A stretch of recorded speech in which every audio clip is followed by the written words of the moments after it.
Examining gonads.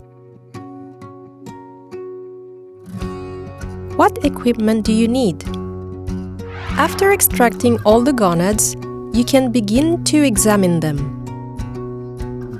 You will need a set of precision scales, quite a large container, biological sampling form, a pair of tweezers, ideally a camera. How do you study gonads? Weigh the gonads. The first step is to weigh the gonads. Place a container on the scales and set the tare. Place the gonads in the center of the container, and once the weight has stabilized, note it on the biological sampling form. Remove the gonads from the scales and put them back in the container with the identification tag. The second step involves determining the sex of the fish and its stage of maturity.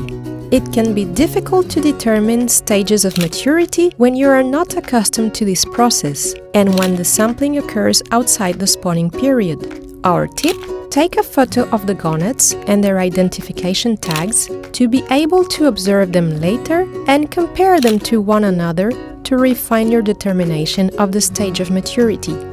The criteria for determining stages of maturity used in this video are based on macroscopically observed features such as shape, texture, and color.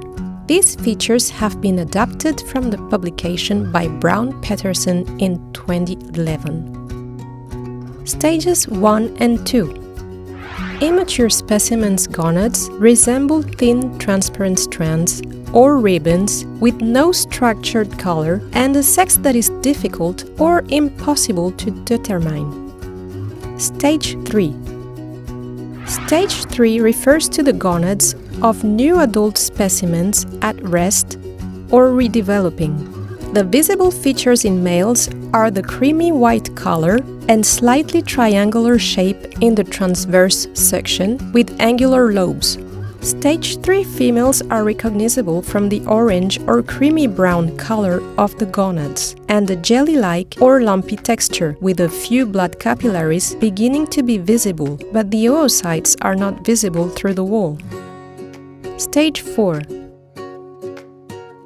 Stage 4 refers to adult specimen gonads at the pre-spawning stage. The visible features in males are the creamy white color, the prominent lobes, and the rounded extremities, giving them a liver-like shape. Females in stage 4 are recognizable from the creamy orange or yellow color, large and opaque oocytes in tight clusters, and visible through the ovarian wall, and also from the many visible blood capillaries. Stages 5 and 6. Stages 5 and 6 refer to spawning adults, when the gonads are large and swollen and light ventral pressure tends to produce anal discharge. The visible features in males are prominent rounded lobes and a whitish milky fluid that seeps out when slight pressure is applied or the gonads are damaged. In females, the gonads are fragile and tear easily, letting the oocytes flow away. The oocytes are visible through the thin gonad membranes and sometimes filled with a fluid with a darker white line patch in the middle. The blood capillaries are prominent and extensive.